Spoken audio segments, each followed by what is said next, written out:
Est-ce que comme moi tu t'es déjà imaginé quitter le pays de lequel tu as vécu presque toute ta vie? Je t'avoue, le fait de partir à l'inconnu est vraiment terrifiant, je te l'accorde. Mais depuis quelques années maintenant, mon ami atterrit comme un aimant par le soleil, la mer, la nature, les rivières, les montagnes. Bref, pas plein de choses qui se trouvent pas en abondance dans mon pays chéri, la Belgique. Rien que l'idée de vivre en Belgique à l'année et devoir m'évader l'histoire de un mois de vacances par an me déprimait déjà. On avait beau me dire que toutes les personnes de mon âge faisaient ça, c'était mort, j'avais trop besoin de soleil donc c'était décidé. J'allais prendre mes clics et mes claques et je me taille. Du coup, il y a maintenant 2 ans, j'ai quitté ma famille, mes amis, mes habitudes pour aspirer à ma vie de rêve, kiffer ma vie au soleil. D'ailleurs, je ne me suis pas présenté, moi c'est Brian, je vlog ma vie depuis quelques années maintenant, dans le but de faire des vidéos YouTube, même si aucune vidéo n'avait vraiment abouti dans le passé. Mais bref, je suis un monstre et je suis vraiment fan de mon pays, surtout quand il fait beau. J'aime le folklore, l'ambiance à la belge, et évidemment j'aime la bière et les frites une fois. Et non, les Français on ne parle pas du tout comme ça, c'est vraiment cliché, mais il y a un truc qui n'est pas du tout cliché en Belgique, c'est la météo totalement dégueulasse. J'ai donc refusé le CDI de chauffeur-livreur dans la boîte dans laquelle je bossais en étudiant depuis 2 ans, et avec la personne qui partageait ma vie à ce moment-là, on a rendu notre logement en sous-location, j'ai vendu toutes les affaires qui me coûtaient le plus cher, on a fait nos bagages et on a pris la route. C'est pour le coffre. Regarde-moi comme c'est beau là-bas. Regarde-moi la vallée. J'avais à peu près 11 heures de route, et plus je descendais, plus les paysages étaient incroyables. On vient d'arriver hein. Franchement les gars, c'est pas beau le sud? Yes, la mer. Ah, la belle eau turquoise de la Méditerranée. Ah, quel bonheur. Mais bon, pas le temps de contempler tout ça, nous avons encore 1 heure de route jusqu'au point de rendez-vous.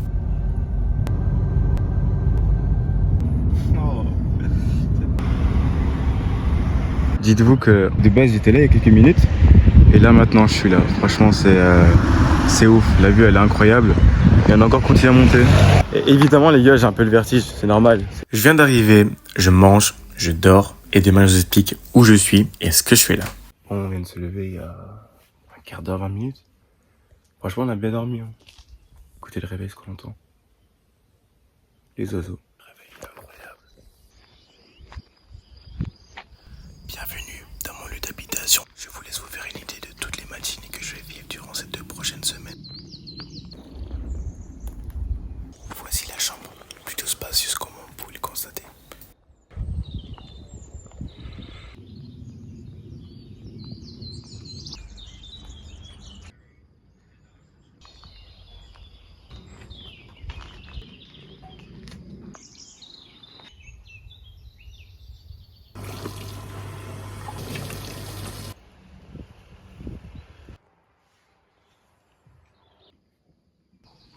La vue aurait pu être plus dégueu hein, pour un déjeuner je trouve.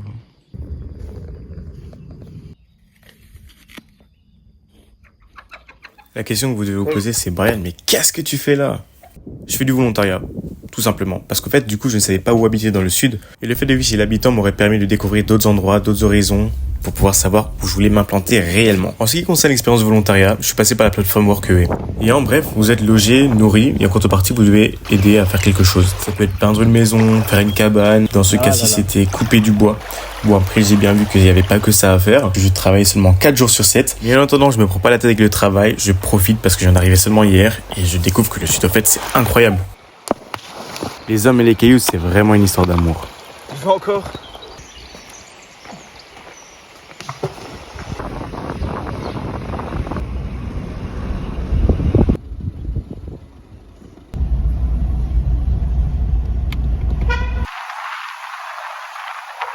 Les gars, franchement, on dirait des routes de rallye ici. Enfin, je vous promets, il y a ces tournants.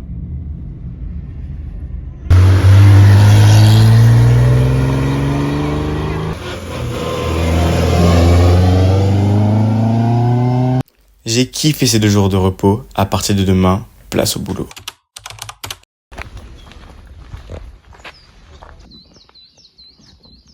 Les gars, ça va faire déjà 2 heures qu'on prépare le matos. Et on est déjà fatigué. Je pense qu'il doit faire... Je vais vous dire. Il doit faire 25 degrés. Hein. Donc, du coup, là, comme on vous dit, les toilettes sont au-dessus.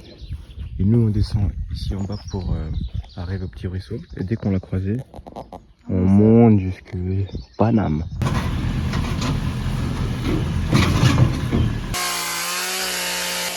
C'est donc ça le travail pendant les 2 prochaines semaines. Tronçonner les grosses branches, broyer les petites, nettoyer les sentiers qui menaient jusqu'à une réserve d'eau. C'est fou à dire, mais c'était le jardin du propriétaire des lieux, qui s'étendait sur des hectares et des hectares de terrain. Le gars a quand même 2 montagnes sur sa propriété, c'est fou quand même.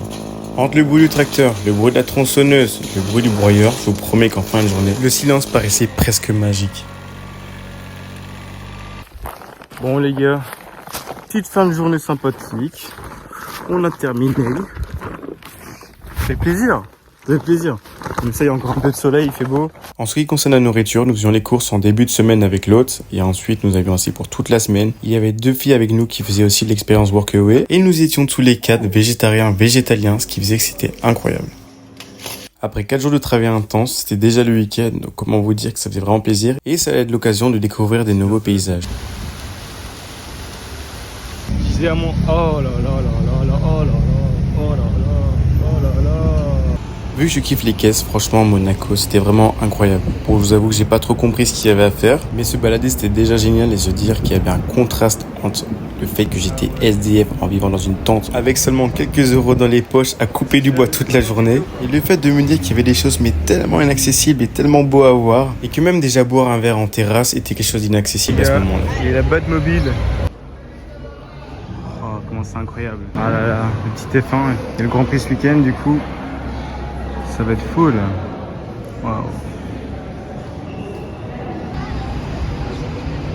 Juste en face de... Pouf. Là-bas, je vois une petite féfé, une 812 super fast rouge mat. Ah, la passion, passionné. Ah, c'est calme.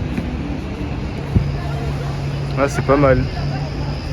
À un moment, c'est sympathique. C'est parti pour la journée.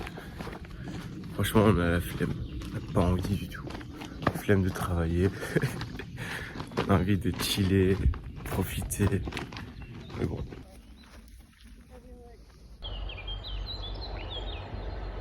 Je venais d'entamer ma 2e semaine de Workaway et honnêtement, j'ai pas filmé tous les jours pour la simple raison que le travail est exactement le même. Dès le matin, le vacarme produit par le tracteur, le broyeur et la tronçonneuse vient déranger le silence paisible de cette forêt. Et moi aussi par la même occasion.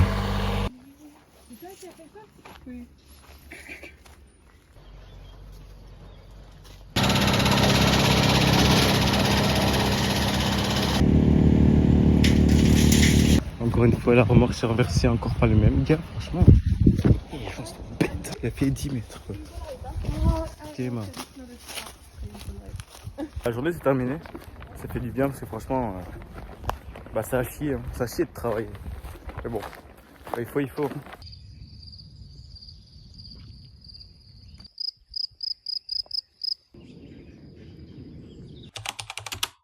Un des avantages du Workaway, c'est vraiment que tu peux découvrir des paysages incroyables. C'est des paysages que j'aurais jamais pu penser, Magnifique le cadre. Imaginer voir Incroyable, un jour dans ma vie. incroyable. Mais là, c'était devant moi, devant mes yeux. Et surtout moi qui étais habitué à mon plat pays, là, je vous avoue que j'en prenais plein la vue, tous les jours, tout le temps. À condition d'être au repos, parce que franchement, le travail, c'était vraiment relou. En vrai, je me plains, mais si eux ne nous avaient pas accepté, je pense que j'aurais jamais découvert des paysages aussi beaux. Et le fait de voir autant de lieux en si peu de temps, ça m'aurait donné une idée de là où je voulais vivre. Je vous avoue que là, même si c'est vraiment très beau et je suis vraiment fan de la nature, je pense que pour l'instant, comme je suis encore un peu jeune, je me vois vraiment pas habiter là tout de suite. Je vous avoue, on m'a trouvé fou de partir comme ça, sans logement, sans rien, avec un peu d'argent, en me disant « Mais où je vais habiter dans le sud ?» Mais avec ma résilience et mon absence de peur, je me disais que dans tous les cas, j'arriverais à trouver quelque chose, j'arriverais à trouver une solution. Et dans le pire des cas, si je trouvais pas, je profitais et je remontais en Belgique. Mais cette solution n'était même pas envisageable, parce que je ne verrais même pas ça forcément comme un échec, mais parce que je voulais vraiment habiter dans le sud, parce que c'était la vie que je m'étais imaginée dans ma tête. Les gars, aujourd'hui c'est mon dernier jour de travail. Je viens de me lever, j'ai à peine de parler. Moi-même j'ai découvert ma boîte du matin. Mais et je suis content que ça termine. Quand même, franchement, je vais pas vous le cacher, ça fait plaisir. Il est 7h, 7h30. Pour une fois que je n'avais pas le bruit du tracteur, je me ramasse ce genre de travail. Mais bon, comme dans la journée, c'est pas grave. En plus, percer un mur avec une foreuse et une mèche, y a rien de logique dedans.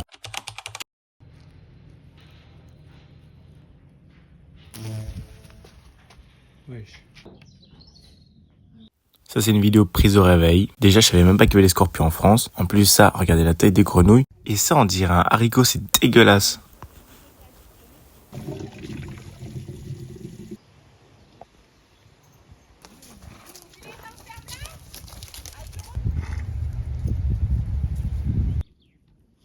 Bon, après ce petit moment de nature, il va être temps de faire mes valises parce que demain, je pars. Dans l'ensemble, l'expérience s'est très bien passée. Du coup, je vous conseillerais de faire du volontariat si vous aimez l'expérience, l'aventure et le partage. Donc franchement, c'est quelque chose à faire. Et surtout, si vous voulez découvrir des endroits sans vouloir payer des Airbnb, c'est vraiment un bon plan à condition de vouloir bien salir ses mains. Pas beau ça les gars?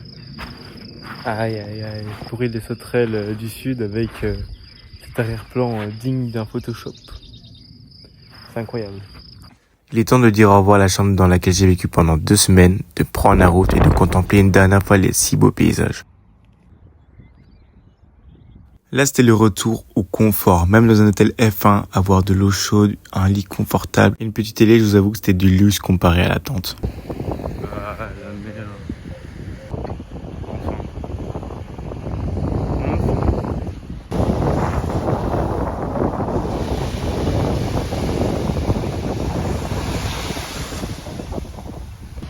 Michel, il a le point. Après avoir passé une superbe journée à la plage, il était déjà temps pour moi de partir vers ma deuxième expérience Workaway. Celle-ci devait durer 1 mois et demi. J'avais à peu près 2h30 de route car l'endroit se trouvait à côté de Aix-en-Provence. Je viens d'arriver dans les lieux et en tout cas ce que je peux vous dire c'est qu'il y a un énorme contraste avec la tente comme vous pouvez le voir. Et c'est ici que s'achève cette vidéo. En tout cas rendez-vous dans la prochaine vidéo pour la suite de l'aventure. N'oubliez pas de liker et de vous abonner, ça m'aiderait énormément. En tout cas, on se dit à la prochaine.